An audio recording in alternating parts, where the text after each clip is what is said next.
So, yun, magandang araw mga Lods. So, this is Legendary TV. So, marami pa rin kasi hindi nakakasunod doon sa ating 5 tips kung paano palakasin or pabilisin ng kaunti ang ating mga stock na motor. So, maraming nag-PPM sa atin mga Lods na hindi nila daw na hindi nila masyadong nasusundan. So, ngayon mga Lods ay i-content po natin ulit, no? Ibibigay ko ulit sa inyo yung tips na ginagamit ko kaya natin sumibak ng 125. So, wala pong karga yung motor natin mga Lods, no?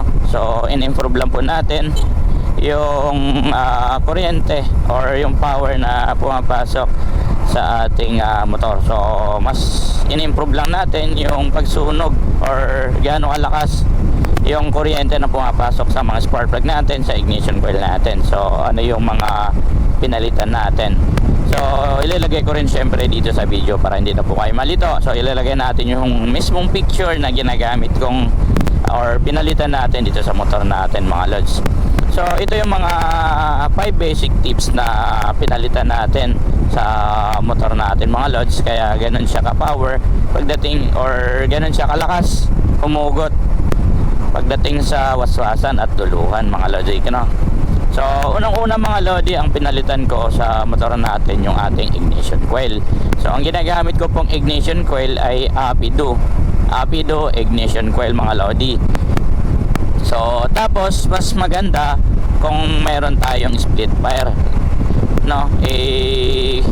Modified natin sa split fire yung wire ng Apido ignition coil para mas malakas yung kuryente na papasok doon sa ating spark plug.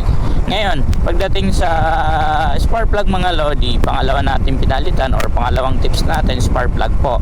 So, gumamit po ako ng tri-electrode spark plug versus doon sa stock, medyo delay at hindi gaano nakakasabay sa lakas ng kuryente ng Apido ignition coil. Kaya mas need natin palitan ng tri-electrode spark plug. Pero kung wala po kayong budget pambili dun sa tri-electrode spark plug, ay okay naman po yung stock. Pero hindi po siya gaano kalakas or kabilis, no, na natin yung kuryente. So medyo mahina pa rin yung kuryente ng stock natin na spark plug. So next natin mga Lodi ay okay na po yung ating kuryente. Ngayon mga Lods, kailangan po natin ng high speed sprocket combination. So mamimili lang po kayo sa mga high speed sprocket combination na 1.7 below. So ang may recommend ko lang sa inyo mga Lodi na high speed sprocket ay 1434, 1435 tsaka 1536. So ang ginagamit ko po ngayon kay Legendary ay 1434. Mas goods po yun kasi less vibration at syempre mas maganda sa duluhan.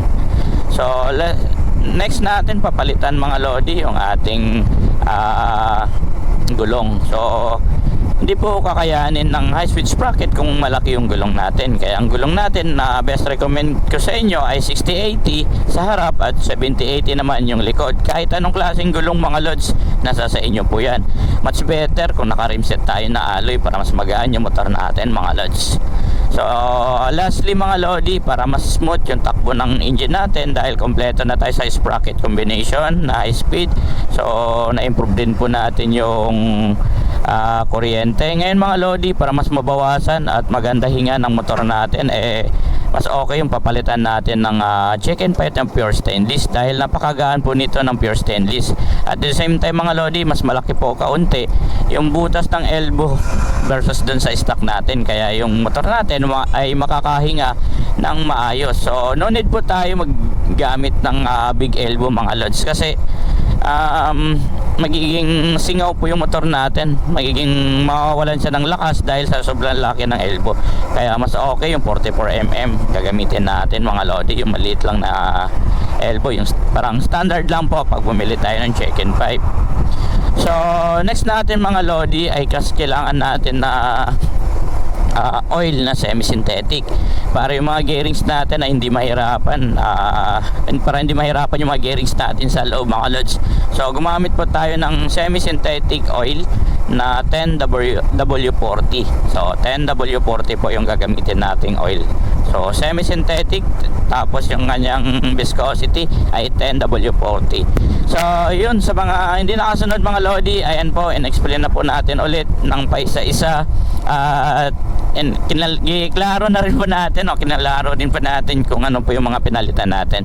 So yun lang siguro, no, for today's tips. Sana masundan ng iba nating mga stock users na gaya natin na gusto nating mapabilis at mawalan ng vibration yung ating mga motor. So yun lang mga Lodi, sa mga nakasunod at nakakuha ng tips. So hinikayat mo na kita na mag-follow sa page natin, no, Legendary TV, YouTube, Facebook, tsaka TikTok mga Lods. Supportahan nyo ating page.